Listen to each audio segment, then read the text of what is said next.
penggunaan Smart PLS.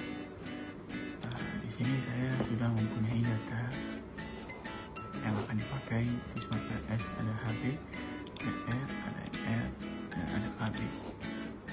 HB itu ada harga barang, PR itu ada promosi, NR itu ada merek, dan KB itu ada kualitas barang. Selanjutnya saya akan buka Smart PLS-nya. Dan di sini dan di data tadi saya sudah menyimpannya, dan kita tinggal buka. Kita akan posisi yang cek. Oke, untuk masuk data di sini tulisannya double klik to import data. Nah, di sini sudah saya isikan tadi. Kita open. Lalu oke, baik. Di sini sudah keluar datanya tadi. Lalu kita tekan projectnya 2 kali. Nah, di sini kita masukkan AB1, AB2, AB3 ke sini, oke. Lalu ada PR1, PR2, PR3 kita masukkan ke sini. Lalu ada MR1, MR2, MR3, nah di sini. Ada KB1, KB2,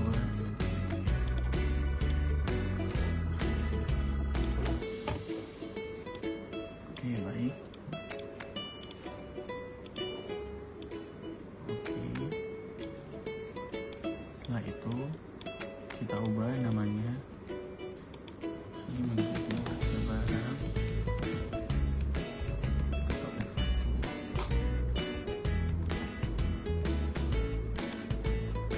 Sini kita ubah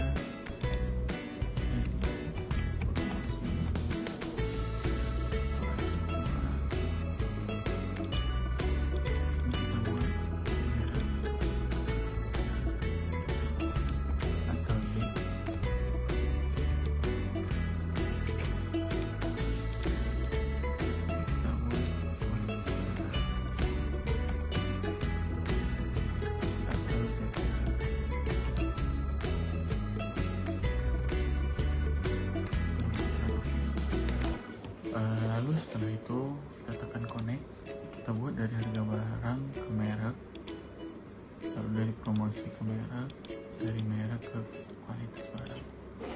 Lalu setelah itu dari harga barang, kualitas barang, dan promosi ke kualitas barang. Oke, baik. Setelah itu kita tekan calculate as algorithm. Langsung saja kita start calculation. Nah, dan setelah itu kita mendapatkan datanya. Di sini kita tekan outer loading. Baik, di sini ada nilai yang di bawah atau tidak mencapai 0,75. Di sini ada di kualitas barang yang ketiga dan di promosi ketiga. Maka data ini tidak valid. Untuk menjadi valid maka kita hapus data tersebut.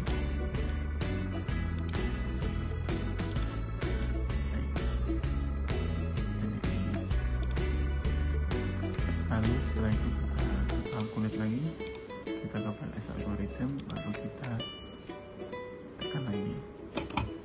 Baik, setelah itu setelah auto loading, maka kita sudah mempunyai datanya.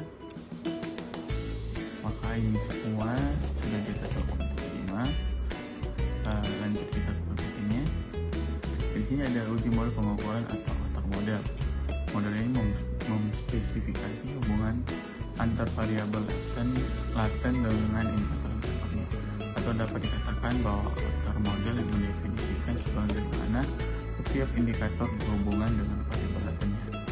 Uji yang dilakukan pada outer model yang pertama ada uji validitas. Uji validitas adalah dilakukan untuk mengetahui kemampuan penelitian mengukur apa yang harus diukur, atau menguji uji validitas dilakukan dengan cara yaitu Yang pertama ada validitas convergent. Convergent validity digunakan untuk validasi indikator terhadap variabelnya. Yang hijau, dari nilai loading faktor, nilai ini akan diterima jika nilai loading faktor di atas atau lebih besar 0,75. Oke. Di sini langsung saja kita tekan. Di sini ada konstruk reliability. Ini sudah ada, terdapat nilainya, semuanya sudah di atas 0,75. Lalu setelah itu kita lihat ke AP-nya. Di sini pemeriksaan terakhir dari convergent validity ialah dengan melihat nilai AP, indikator dianggap memiliki convergent validity. Apabila dengan memiliki nilai AP lebih dari 0,5, nilai akhir AP dapat dilihat pada tabel. Berdasarkan tabel diketahui bahwa nilai AP dan setiap variabel adalah lebih besar dari 0,5, sehingga dapat disimpulkan bahwa variabel dan indikator yang digunakan adalah valid. Di sini adalah nilai AP-nya. Di sini sudah terdapat nilai. Baik, langsung lanjut kita ke uji model pengukuran atau outer model. Uji validitas diskriminan atau diskriminan validity. Pemeriksaan diskriminan validity dilakukan dengan kriteria. Diskriminan validity dinyatakan baik bila indikator berkorelasi lebih tinggi kepada variabel daripada variabel lainnya. Oke, di sini kita lihat diskriminan validity. Oke, di sini sudah mempunyai nilai paling tinggi. Di harga barang dia mempunyai 0,907. Di kualitas barang dia sudah mempunyai 0,96. Di sini dia 0,898. Di sini 0,93. Di sini dia mempunyai nilai tertinggi dari semuanya, dari bawah-bawahnya. Oke, baik. Setelah itu kita masuk ke cross loading. Ini saya memperkecilkan saja.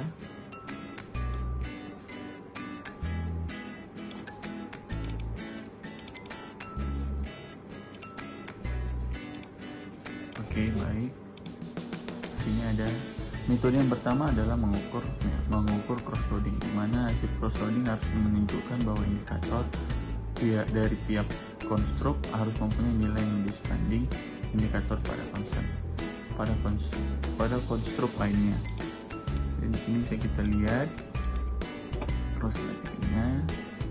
Nah, di sini sudah mempunyai. Di sini dia mempunyai di harga barang dia mempunyai nilai tertinggi dari semuanya. Dan di sini ada nilai kualitas barang, dia sudah juga mempunyai nilai tertinggi. Merek dia juga mempunyai nilai tertinggi dari semuanya. Dan di promosi dia juga mempunyai nilai tertinggi.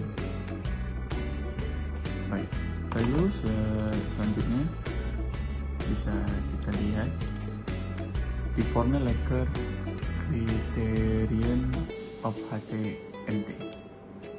Metode yang kedua untuk menguji berikutnya yaitu Fornellecker Criterion untuk mendapatkan diskriminan validity yang dari satu model penelitian, maka akar dari AP pada konstruk harus lebih tinggi dibanding kondisi konstruk dengan variabel lain. Ini kita lihat. Di sini juga dia mempunyai nilai tertinggi, dan nilai tertinggi. Baik, kita lanjutkan ke uji reliabilitas.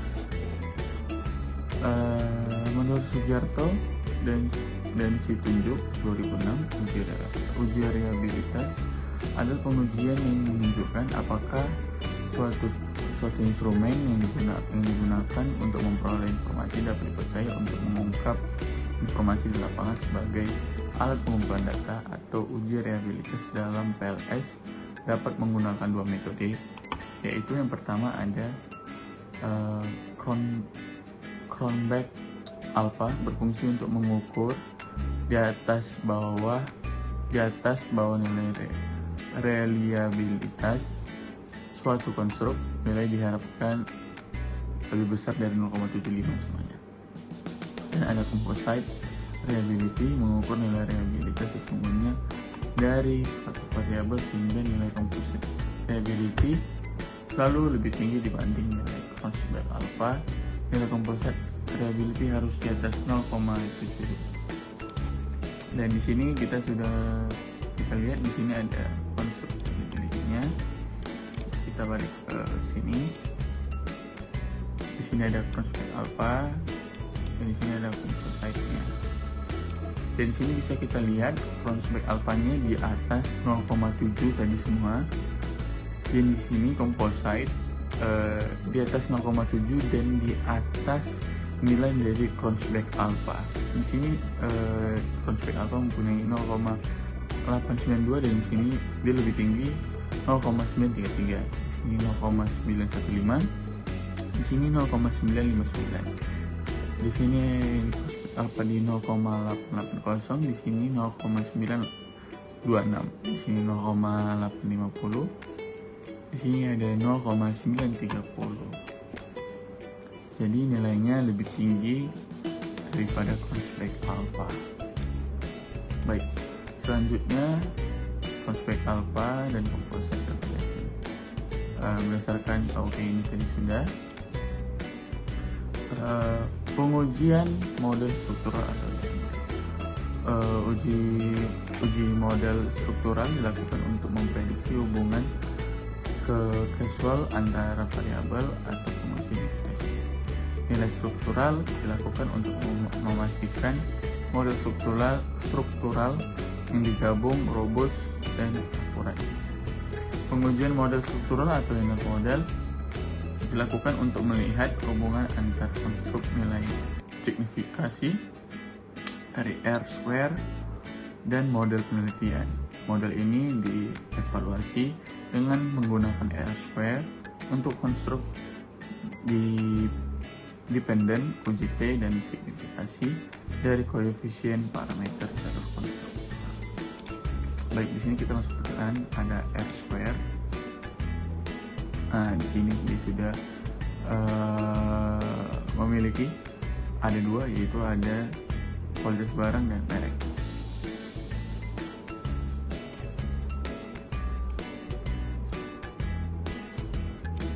Nah, lalu di sini bisa kita lihat di R-square-nya. Nilai R kuadrat digunakan untuk mengukur tingkat variasi perubahan independen terhadap variabel dependen. Semakin tinggi nilai R kuadrat, berarti semakin baik, maka semakin baik. Model prediksi dari model penelitian yang diajukan R2 yaitu kemampuan konstruk eksogen menjelaskan variasi pada konstruk endogen. Ada 3 kriteria nilai R kuadrat, yaitu 0,67 artinya baik, 0,33 artinya moderat, dan 0,19 artinya lemah. Oke, baik, di sini sudah ada kualitas barang. Di sini dia mempunyai R square-nya 0,753 dan merek 0,69. Dan di sini juga kalau dikalikan dia menjadi 75 dan di sini dibuatkan menjadi 7%. Di sini tabel di sini menunjukkan bahwa nilai R-square untuk variabel kualitas barang diperoleh nilai sebesar 0,753. Hasil ini menunjukkan bahwa 75% variabel kualitas barang dapat dipengaruhi oleh variabel promosi dan harga, sedangkan 25% dipengaruhi oleh variabel lain di luar yang diteliti. Begitupun untuk merek diperoleh nilai sebesar 0,069. Hasil ini menunjukkan bahwa 7% variabel merek dipengaruhi oleh variabel promosi dan harga, sedangkan 93% dipengaruhi oleh variabel lain di luar yang diteliti. Jadi semakin tinggi nilai R-square, maka semakin besar kemampuan variabel independen tersebut dapat menjelaskan variabel dependen, sehingga semakin baik persamaan struktural. Baik, di sini saya akan melanjutkan, dan di sini saya akan ke uji hipotesis. Dalam PLS, pengujian secara statistik setiap hubungan yang dihipotesiskan dilakukan dengan menggunakan sumber. Hasil pengujian hipotesis dapat diperoleh dengan menjalankan program dengan bootstrap. Dalam hal ini akan dilakukan hitung dengan bootstrap terhadap sampel.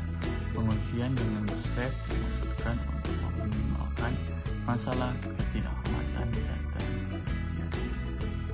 Dasar yang digunakan dalam pengujian hipotesis adalah nilai yang terdapat pada output PET coefficient.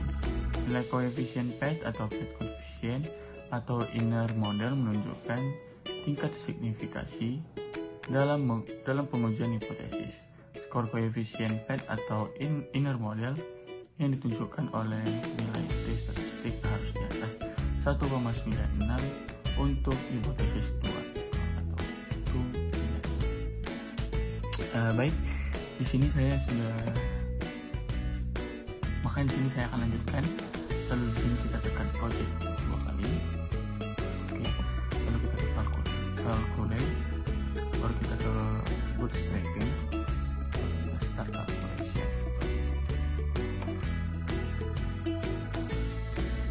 Baik, di sini saya sudah mempunyai datanya.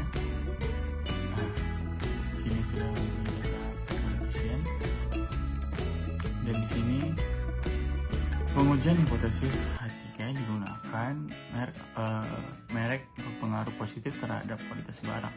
Hipotesis 3 yang menyatakan bahwa merek berpengaruh positif terhadap kualitas terbukti. Hal ini disebabkan karena hasil pengujian hipotesis 1 yang menunjukkan merek dengan kualitas barang menunjukkan nilai koefisien jalur sebesar 0,810. Bisa kita lihat 0,810. Ini mereknya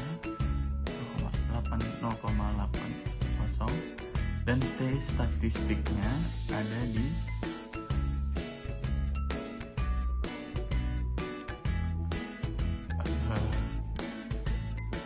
11,01.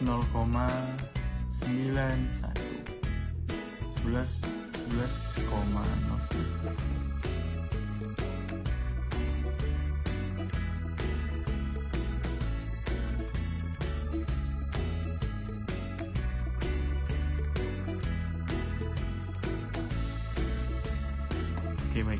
Di sini pengujian hipotesis H3 diduga merek berpengaruh positif terhadap kualitas barang. Hipotesis 3 yang menyatakan bahwa merek berpengaruh positif terhadap kualitas terbukti. Hal ini disebabkan karena hasil pengujian hipotesis 1 yang menunjukkan merek dengan kualitas barang menunjukkan nilai koefisien jalur sebesar 0,810. Sini dia 0,810, dan statistiknya 11,091, yang mana lebih besar dari 1,96.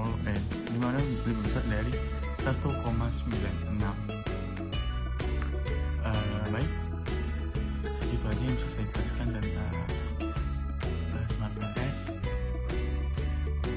Saya minta maaf apabila ada salah kata atau perbuatan yang saya tidak benar. Begitulah, sekian dari saya ucapkan